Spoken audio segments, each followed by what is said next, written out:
کے اوپر دستخط کرنا کا جو رائٹ تھا وہ اس وقت راجے مہاراجے اور نوابوں کو دیا گیا تھا.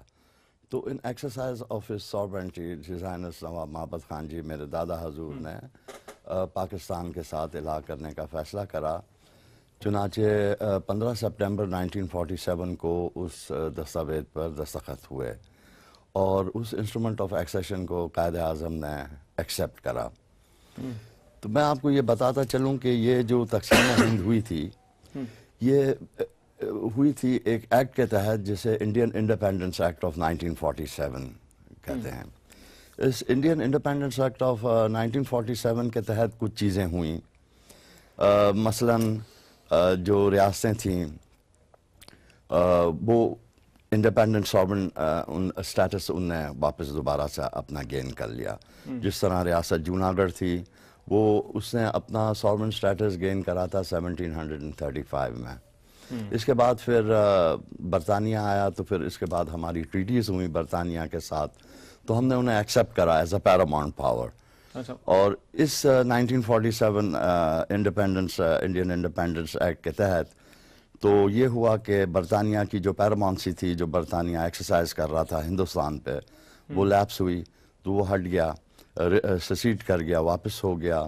اور اس کے علاوہ ہندوستان کو آزادی ملی. پھر اس انڈین انڈیپینڈنس ایکٹ آف 1947 کے تحت اس کا بٹوارا ہوا ہندوستان کا. اس کے بعد پھر اسٹیٹ آف پاکستان وجود میں آیا اور جتنے رولرز تھے انہیں یہ چوائس دیا گیا کہ آپ جو ہیں اگر جو چاہیں تو یا تو گویا ہندوستان کے ساتھ ایکسیڈ کریں یا پاکستان کے ساتھ, یا اگر جو آپ انڈیپینڈنٹ رہنا چاہیں تو آپ انڈیپینڈنٹ رہیں.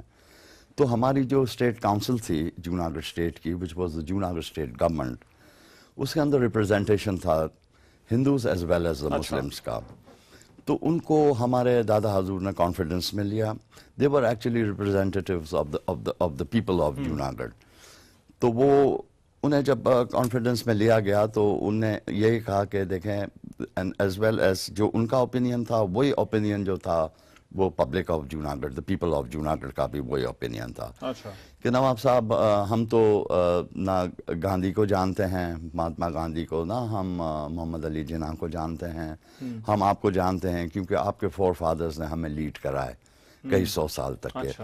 تو ہم جو ہے اپنا ٹرسٹ جو ہے آپ ریپوز کرتے ہیں دا فلسٹ ٹرسٹ اینڈ کانفیڈنس آپ میں. تو پھر اس کے بعد نواب صاحب نے یہ فیصلہ کرا کہ ہم جو ہے پاکستان کے ساتھ ایکسیڈ کریں گے. آپ یہ کہہ رہے ہیں کہ ایک تو یہ کہ فیصلہ لینے میں مکمل طور پر ایک سوورن سٹیٹ تھی, دوسرا یہ کہ جو کونسل تھی جو نمائندہ تھی جوناگڑھ کے عوام کا اس نے بھی جو ہے وہ نواب صاحب کے فیصلے کی تائید کی تھی اور انہیں اختیار دیا تھا کہ وہ اس حوالے سے فیصلہ کرے. جی ہاں بالکل درست ہے, ایسا ہی ہوا. کیونکہ دیکھیں ایک ریاست کا جوناگڑھ کا تو ایک یہ رواج تھا کہ انہیں باپو کہتے تھے. تو وہ ہمارا جو ایک رشتہ تھا عوام کے ساتھ دا پیپل آف جوناگڑھ کے ساتھ وہ ایسا تھا کہ ایک جیسے والد کا اور ان کے بچوں کا ہوتا ہے. اچھا پھر اس سارے سب معاملے کے بیچ جب چیزیں یہاں تک بڑی واضح تھیں اور جغرافیائی طور پر بھی جو ہے وہ پاکستان کے ساتھ کنیکشن ایک بنتا تھا, پھر یہ سارا معاملہ بھارت کی فیور میں جو ہے وہ کس طرح سے چلا گیا اس وقت؟ جی میں آپ کو بتاتا ہوں. اصل میں ہوا یہ کہ کیونکہ ریاست جوناگڑھ جو تھی وہ اٹ واز اے میرنٹائم اسٹیٹ, سمندری ساحل ہمارا لگتا تھا کچھ 100 مائل کا, اور جو پوری ریاست تھی وہ کنسسٹ کرتی تھی تقریباً 4000 اسکوائر میل پر. تو ہم نے کہا کہ ٹھیک ہے کیونکہ ہم میرنٹائم اسٹیٹ ہیں اور ہمارے پاس سمندری ساحل ہے اور ہم جو ہیں لینڈ لاک نہیں ہیں, تو اس وجہ سے ہم جو ہیں ہمارے پاس ایکسیس ہے فرام دا سی. اور اگر جو آپ دیکھیں کہ کراچی سے یہ تقریباً 250 مائلز پر جوناگڑھ ہے, اینڈ سمندر کے ذریعے جو راستہ ہے north of Bombay and a but south east of Karachi. Absolutely. تو اس حساب سے انہوں نے کہا کہ ہم لینڈ لاک نہیں ہیں جس طرح بہت سی ریاستیں لینڈ لاک نہیں ہیں. تو انہوں نے کہا کہ ہم کر سکتے ہیں علاقہ پاکستان کے ساتھ, تو ہمارا سمندری راستے سے ہمارا کمیونیکیشنز رہیں گے. مگر پھر یہ میں جو میرا سوال تھا وہ یہ کہ پھر بھارتی جارحیت کا وہاں پر کس طرح سے انہیں وہاں پر کس طرح سے موقع مل گیا؟ کیونکہ کہا جاتا ہے کہ بھئی وہاں پر حالات بڑے خراب ہو گئے تھے، وہاں پر جو ہے وہ کھانا فوڈ شارٹیج ہو گئی تھی اور اس طرح کے حالات ہو گئے تھے جن کا فائدہ بھارتی جو اس وقت کی حکومت تھی اور جو بھارتی افواج نے اٹھایا۔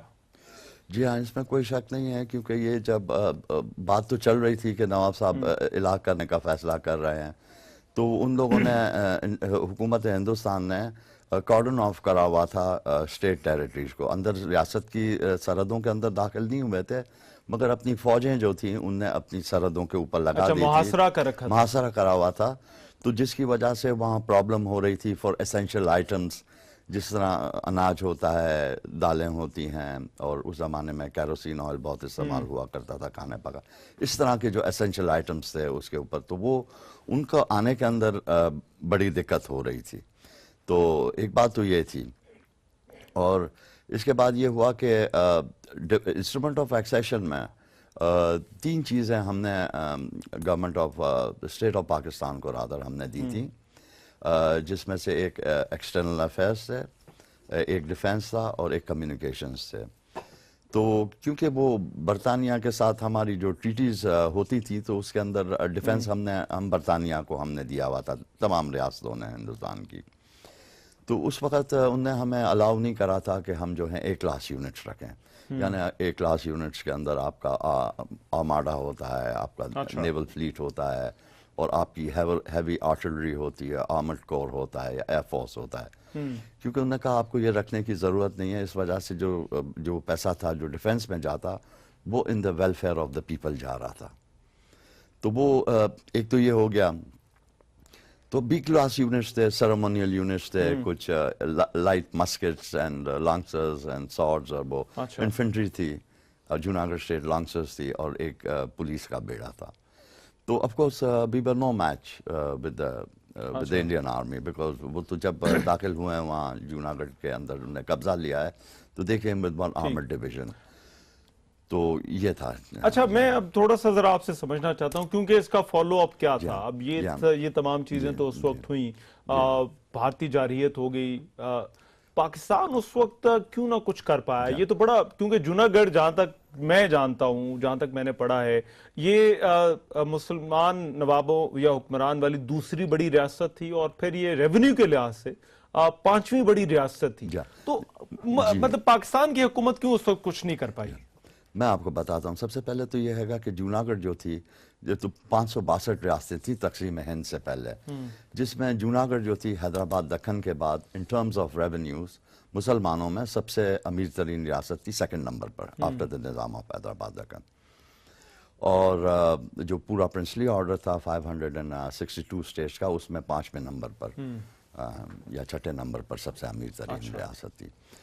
تو ہوا یہ کہ کیونکہ ڈیفینس جو تھا وہ ہم نے پاکستان کو دے رکھا تھا، تو it was the responsibility of the state of Pakistan to defend the territories Junagadh کی، مگر کوئی پروویژنز ہمیں نہیں مل سک رہے تھے ڈیفینس کے، میرے خیال سے اس وجہ سے کہ یہاں ان کی خود جو فوجیں جو تھیں وہ کوئی کہاں تھی تو وہ آ نہیں سک رہی تھیں ود ان ٹائم کہ وہ بھیج سکیں، اور ان کی کچھ مجبوریاں تھیں، تو جس کی وجہ سے یہ نہیں ہو سکا۔ تو ہمارے دادا حضور تشریف لائے 25 اکتوبر کو 1947 میں قائد اعظم سے ملاقات کرنے کے لیے، تو انہوں نے چارٹر کرے تھے ہوائی جہاز، تو ہوائی جہاز میں آئے تھے، تو انہیں یہ آئے تھے صرف 1 ہفتے کے لیے کہ ہم بات کریں گے اور اس کے بعد ہم واپس ہو جائیں گے۔ تو جب نواب صاحب کراچی تشریف لائے تو یہ بات وہاں پتہ لگ گئی ان کو کہ نواب صاحب جو ہیں وہ پاکستان چلے گئے ہیں گے، تو اس کی وجہ سے پھر یہ ہوا کہ وہاں ایک پاور ویکیوم ہوا، اور اس کے بعد سول ڈس آرڈر کا خطرہ تھا آگے۔ پھر ہوا کیا سر؟ یہ تو معاملہ، کیونکہ کشمیر والا معاملہ تو ہم اٹھاتے ہیں، مگر کشمیر کی طرح انٹرنیشنل فورمز پر ہم نے جوناگڑھ کے معاملے کو کیوں نہیں دیکھا؟ نواب صاحب ایک بریک لینی ہے مجھے، اگر آپ کی اجازت ہو ایک بریک لیتے ہیں۔ His excellency Nawab of Junagadh Nawab Muhammad Jahangir Khan ji ہمارے ساتھ موجود ہیں، ان سے جوناگڑھ کے مقدمے پر بات جاری رہے گی۔ اس بریک کے بعد ہم واپس آ رہے ہیں۔